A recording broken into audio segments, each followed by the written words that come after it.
Hello students, आज हम प्रश्नावली 8.1 का प्रश्न क्रमांक 8 हल करेंगे। तो आइए सबसे पहले प्रश्न पढ़ लेते हैं।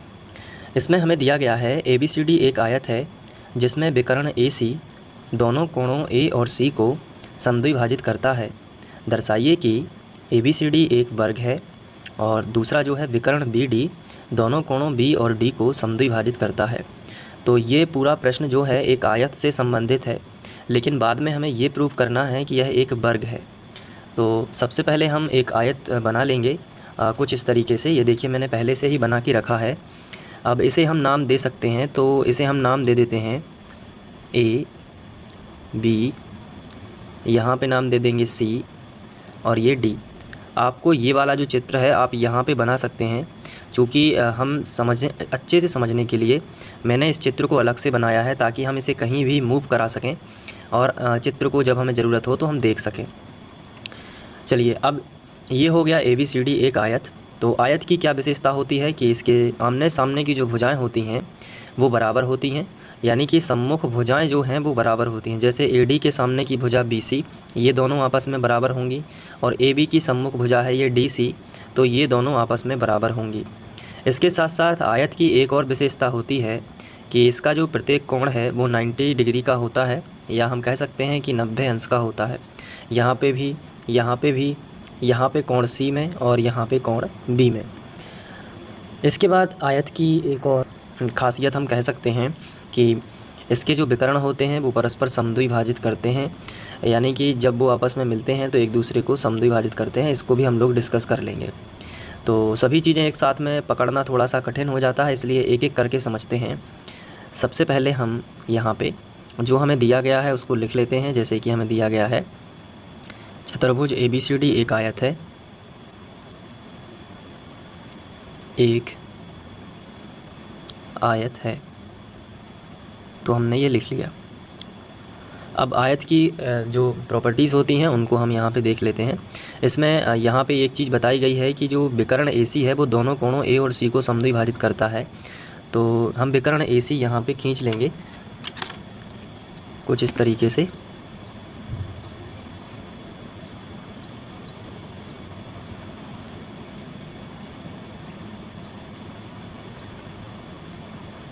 ये विकर्ण AC हो गया, और विकर्ण BD की भी बात हुई है, इसलिए हम यहाँ पे एक और विकर्ण खींच लेंगे जो कि है विकर्ण BD।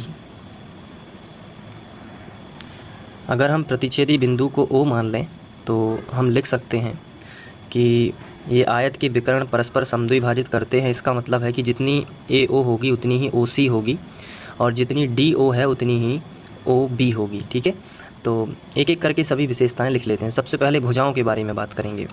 तो AD के बराबर क्या होगी? BC। तो हम लिखेंगे आयत में सम्मुख भुजाएं बराबर होती हैं, तो ये AD किसके बराबर होगी? BC के बराबर, यानी कि ये वाली भुजा इसके बराबर है। इसके बाद ये AB जो है इसके बराबर कौन सी होगी? AB के सामने कौन सी भुजा है बताइए? DC है ना, तो AB के बराबर होगी DC। ये हो गया। इसके साथ साथ आप देखेंगे कि इसका प्रत्येक कोण 90 अंश का है, चाहे A, B, C और D। अगर हम इसे दूसरी आकृति में बनाएं और इसे हम नाम दे दें ABCD, चूँकि मैं अकेला कोण बता रहा हूँ इसलिए मैंने ये अलग से चित्र बनाया है। आप यहाँ पे देख सकते हैं ये कोण A, ये कोण B, ये कोण C और ये कोण D। ये चारों कोण 90-90 अंश के होंगे। तो हम यहाँ पे लिख देते हैं कि कोण A बराबर कोण B बराबर कोण C और बराबर कोण D बराबर 90 डिग्री। ये सभी कोण 90 अंश के हो जाएंगे। इसके बाद चूँकि ये आयत है, तो आयत की एक और ख़ासियत होती है कि इसके विकर्ण परस्पर समद्विभाजित होते हैं। तो जितनी AO है उतनी ही OC है, और जितनी BO है उतनी ही OD है। तो ये आपस में सब बराबर हैं क्योंकि परस्पर समद्विभाजित है और विकर्ण बराबर भी होते हैं। तो हम यहाँ पे ये लिख सकते हैं कि AO बराबर OC, और इसी में आगे बराबर लगा के लिखेंगे BO बराबर OD, BO या OB बराबर OD। ऐसा इसलिए है क्योंकि आयत के विकर्ण परस्पर यहाँ पे हम लिख सकते हैं कि ये बराबर हैं।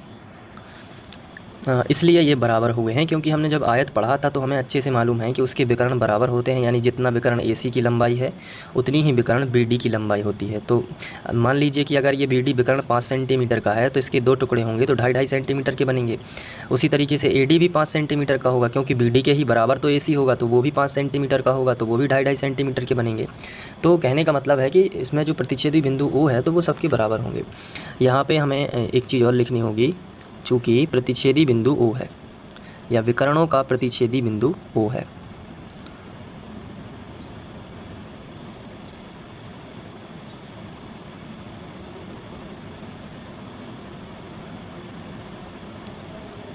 ठीक है, तो ये लिख देने से क्लियर हो जाएगा, और चित्र में तो वैसे ही आप बना ही दोगे तो और अच्छी बात है।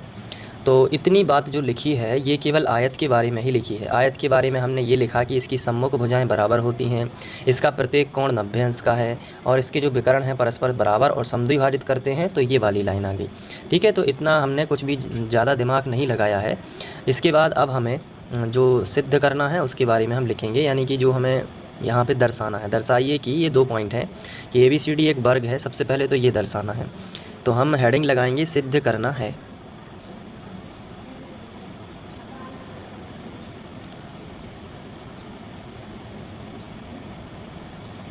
अब इसमें हमें ये सिद्ध करना है कि ABCD एक वर्ग है। जो ये बना है ये वर्ग हो जाएगा।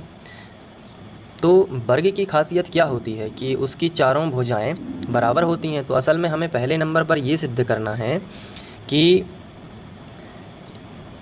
AB बराबर BC, चारों भुजाएं बराबर सिद्ध करनी है।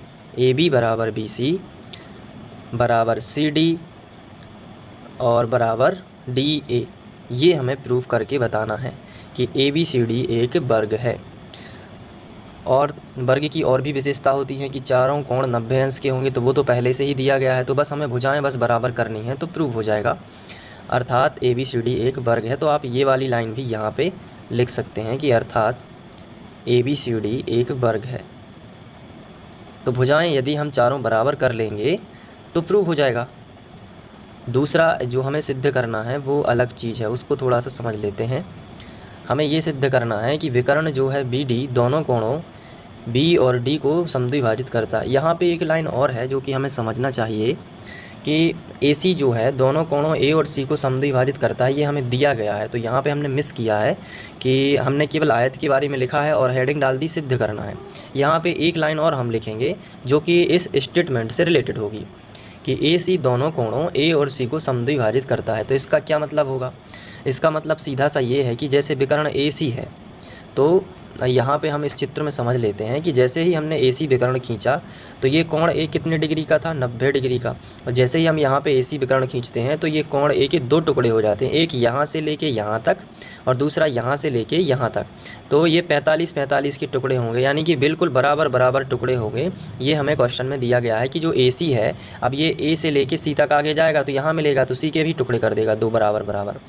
तो ये हमें क्वेश्चन में दिया गया है पहले से ही कि इसने कोण A यानी विकर्ण जो AC है हमारा, इसने A और C दोनों के बराबर बराबर टुकड़े किए हैं। तो इसका मतलब है कि ये वाला कोण यहाँ से यहाँ तक, यहाँ से इसके बराबर हो जाएगा, और ये वाला कोण यहाँ से यहाँ तक इसके बराबर हो जाएगा। तो इसी को हम यहाँ पे लिखने वाले हैं। तो सबसे पहले हम लिखेंगे कि ये वाला जो कोण है ये इसके बराबर हुआ है। तो ये वाला कोण कैसे पढ़ोगे? DAC या फिर CAD। तो ये तो मैंने आपको बताया है, तो यहीं पे दिया है, मैं आपको लिखना है, तो मैं यहाँ पे लिख देता हूँ। यहाँ पे बन जाएगा कोण DAC बराबर है कोण CAB के, कोण CAB के। ये क्योंकि विकर्ण AC ने कोण A के 2 टुकड़े किए हैं, कॉमा लगा दीजिए। अब कोण C के भी 2 टुकड़े किए हैं, तो कोण C के ये और ये दोनों टुकड़े बराबर हैं। तो पहले ऊपर वाला टुकड़ा बताएंगे, तो कैसे बताओगे? DCA। तो यहाँ पे लिखोगे कोण DCA बराबर है किसके? ACB के। तो यहाँ पे हम लिखेंगे कोण ACB के। तो ये लाइन बस रह गई थी जो कि आपको यहाँ पे लिख लेना है। अब हमें सिद्ध करना है कि BD कोण दोनों कोणों बी और डी को समद्विभाजित करता है। तो यहाँ पे देखिए ये है कोण बी और ये है कोण डी। तो बी डी जो विकर्ण खींचा है तो वही हालत हुई है जो ए सी के साथ हुई थी, यानी कोण ए और सी के साथ में हुई थी। लेकिन ये हमें दिया नहीं गया है, ये हमें सिद्ध करना है कि ये वाला कोण इसके बराबर है और ये वाला कोण इसके बराबर है। तो ये सिद्ध करना हमें चला जाएगा। तो सबसे पहले हम यहाँ से स्टार्ट करते हैं लिखना बी वाला कोण। तो बी वाला कोण मान लीजिए हम ये लिख रहे हैं सबसे पहले, तो कैसे लिखोगे, ए बी डी, कैसे लिखोगे, कोण ए बी डी किसके बराबर होगा, ये वाला कोण, इसका मान क्या है, सी बी डी, कोण सी बी डी। ठीक है, ये सिद्ध करना है, ये दोनों आपस में बराबर हैं, ये सिद्ध करना है, तथा ये वाला भी तो सिद्ध करना है, ये दोनों आपस में बराबर हैं। तो ये वाला कोण कैसे लिखोगे, ए डी बी, कोण ए डी बी किसके बराबर हो जाएगा, ये इस तरफ वाले इतना। तो इतने को कैसे बोलोगे, सी डी बी। तो यहाँ पे लिखोगे कोण सी डी बी, ये हमें प्रूफ करना है। तो बस हमने इतना जो है क्वेश्चन से ही लिखा है और कुछ भी एक्स्ट्रा नहीं लिखा है। अब हम आगे बढ़ते हैं और इसको आगे देखते हैं कि कैसे करना है। तो हेडिंग डाल देते हैं उपपत्ति।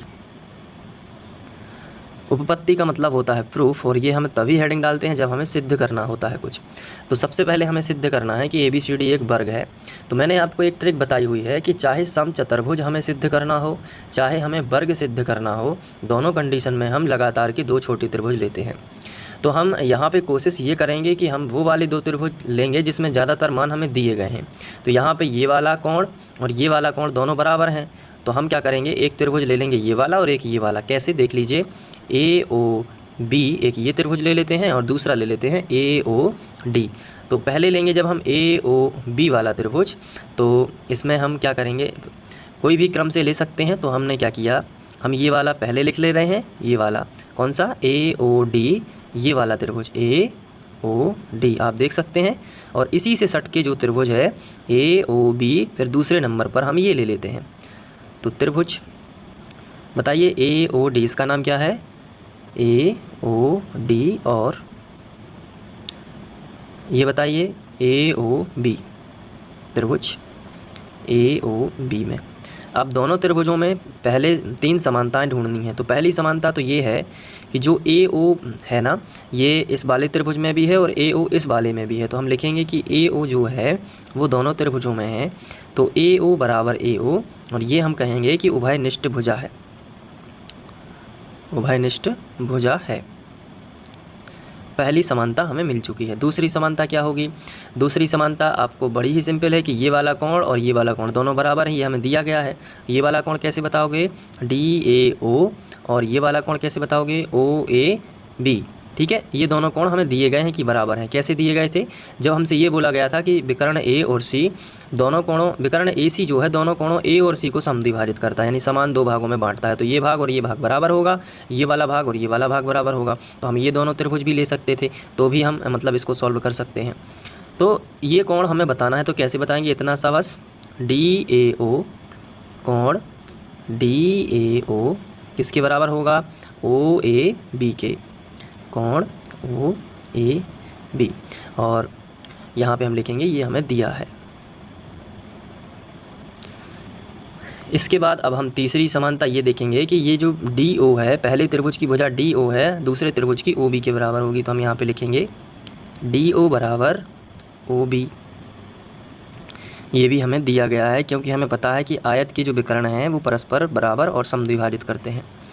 तो अब इस हिसाब से हम कह सकते हैं कि ये दोनों त्रिभुज सर्वांग सम हैं। तो हम लिखेंगे इसलिए त्रिभुज AOD सर्वांग सम हो गए त्रिभुज AOB के। ये कैसे हुए, इसके लिए शर्त कौन सी लगी है, भुजा कोण भुजा। तो हम यहाँ पे लिखेंगे शर्त लगी हुई है भुजा कोण भुजा सर्वांग समता से।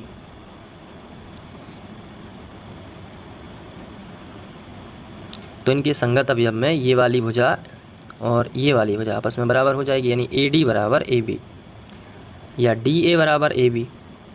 तो DA बराबर AB। तो ये लगातार की जब दो भुजाएं बराबर हो जाती हैं तो ये दो अपने आप ही बराबर हो जाएंगी। क्यों, क्योंकि इसके सामने ये बराबर है, इसके सामने ये बराबर है। तो जब ये दोनों आपस में बराबर हैं तो ये दोनों तो अपने आप ही हो जाएंगी। तो लिखेंगे तब जब डी ए बराबर ए बी है तो ये भी बराबर होगी बी सी है इसके सामने की, ये बी सी किसके बराबर हो जाएगी, सी डी के। अतः ए बी सी डी एक, अब चारों भुजाएं बराबर किस में होती हैं, वर्ग में और समचतुर्भुज में, लेकिन 90 डिग्री कोण है तो समचतुर्भुज तो हो नहीं सकता, तो ये क्या होगा, वर्ग।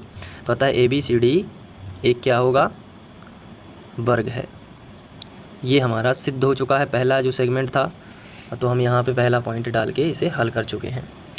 अब हम बात करेंगे इसके दूसरे पॉइंट की, तो अब हम दूसरा पॉइंट यानी दूसरी हेडिंग डाल देंगे और यहाँ से स्टार्ट करेंगे। दूसरे पॉइंट में हमें ये सिद्ध करना है कि जो विकर्ण बी डी है वो आपस में, इन दोनों विकर्ण बी डी जो है वो क्या करता है, कोण बी और कोण डी को परस्पर समद्विभाजित करता है। यहाँ पे आप देख सकते हैं समद्विभाजित करता है। तो इसलिए हमें क्या करना है, ऐसा त्रिभुज लेना है जिसमें ये कोण और ये कोण और ये कोण और ये कोण आ जाए। तो इसके लिए हम क्या करेंगे, एक सिंपल सा त्रिभुज एक ले लेंगे डी सी बी। तो इसमें क्या होगा, आप देख सकते हैं, मैं यहाँ पे पेन राउंड कर रहा हूँ, आप देख लीजिए। डी सी बी जो त्रिभुज है आप देख सकते हैं कि ये, और दूसरा डी ए बी ये वाला, इसमें क्या होगा कि इस तरफ ये दो कोण, उस तरफ, मतलब ये से मान के चलिए ये दो कोण हैं, तो ये ऊपर चला गया और ये नीचे आ गया, तो एक ऊपर वाले त्रिभुज में एक नीचे वाले त्रिभुज में। उसी तरीके से ये दो कोण हैं, तो एक ऊपर वाले त्रिभुज में ये लाइन इसको डिवाइड करेगी, एक ऊपर वाले त्रिभुज में पहुंच गया, कौन से में, डी बी सी में, और एक नीचे वाले त्रिभुज में आ गया डी बी ए में। तो इससे क्या होगा कि इनके संगत अवयव से ये दोनों आपस में बराबर हो जाएंगे, तो सिद्ध हो जाएगा। तो इसलिए हमें त्रिभुज कौन कौन से लेने चाहिए, त्रिभुज बताइए, पहले ये वाला देख लेते हैं, डी ए बी तथा दूसरा त्रिभुज बताइए कौन सा लेना है, डी सी बी में, त्रिभुज डी सी बी में। अब ये दोनों त्रिभुजों में हमें तीन समानताएं ढूंढनी है। पहली समानता तो यही है कि डी ए जो है इसके बराबर है, सी बी के बराबर है, क्योंकि ये आयत मान लो चाहे इसको वर्ग मान लो, दोनों में ये बराबर हैं, ये भी इसके बराबर है। तो हम क्या करेंगे, लिखेंगे कि डी ए बराबर सी बी, ये हमें दिया है।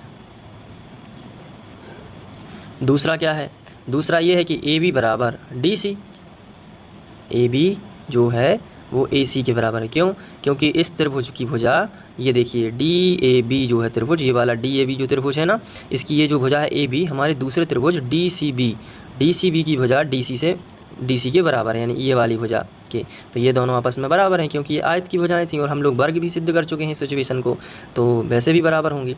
तो ये वाली भुजा इसके बराबर है, यानी कि हमारा जो त्रिभुज, अगर ये वाला हम अंडरलाइन कर दें, आप देखिए, तो इस त्रिभुज की ये वाली भुजा हमारे खाली त्रिभुज की ये वाली भुजा के बराबर है, और ये भरे त्रिभुज की ये वाली भुजा हमारे खाली त्रिभुज की इस वाली भुजा की, क्योंकि ये वाला त्रिभुज खाली त्रिभुज है, आप देख सकते हैं ये वाला है ना। तो इसलिए ए बी बराबर क्या हो गई, ए सी। अब एक उभयनिष्ठ भुजा है ये वाली डी बी, ये इस तरफ भी है खाली त्रिभुज में और ये भरे त्रिभुज में भी है, तो हम यहाँ पे लिखेंगे कि डी बी बराबर डी बी, ठीक है। ये भी हमें दिया है और ये वाला उभयनिष्ठ भुजा है, तो इसको हम लिखेंगे उभयनिष्ठ है भुजा है। जब ये उभयनिष्ठ भुजा है तो इसलिए दोनों त्रिभुज कैसे हो जाएंगे, सर्वांग सम। तो लिखेंगे इसलिए त्रिभुज डी ए बी सर्वांग सम होगा त्रिभुज डी सी बी के, और भुजा भुजा भुजा सर्वांग समता है, तीनों भुजाएं हैं। तो यहाँ पे आप हेडिंग डालोगे भुजा भुजा और भुजा सर्वांग समता से, तो इनके संगत अवयव से ये दोनों कोण आपस में बराबर होंगे। तो ये वाला कोण इसके बराबर और ये वाला कोण इसके बराबर, तो वही हम यहाँ पे लिखने वाले हैं। तो पहले हम ये जो त्रिभुज हमने लिया था डी ए बी, इसका कोण ये वाला, यानी यहाँ से यहाँ तक ये वाला, तो इसके लिए ए डी बी पढ़ लेंगे, ए डी बी। इसलिए कोण ए डी बी किसके बराबर होगा, इस तरफ वाले कोण के, जिसका नाम है सी डी बी, कोण सी डी बी। ये है सर्वांग सम त्रिभुज का संगत अवयव। दूसरा ये इसके बराबर हो गया और ये वाला कोण इसके बराबर हो जाएगा, तो ये भी सर्वांग सम त्रिभुज का संगत अवयव होगा, क्योंकि भरा त्रिभुज का और खाली त्रिभुज के दोनों अवयव हैं, दोनों बराबर सिद्ध हो जाएंगे, क्योंकि भरा त्रिभुज और खाली त्रिभुज सर्वांग सम हो चुके हैं। तो ए बी डी, कोण ए बी डी किसके बराबर हो जाएगा, ये वाला है। तो इसको कैसे पढ़ोगे, डी बी सी, कोण डी बी सी के, ये भी है सर्वांग सम त्रिभुज का संगत अवयव, और ये दोनों सिद्ध हो चुके हैं, ये भी बराबर हैं। अतः विकर्ण बी डी कोण पी और डी दोनों को समद्विभाजित करता है। कोण बी और डी दोनों को समद्विभाजित करता है।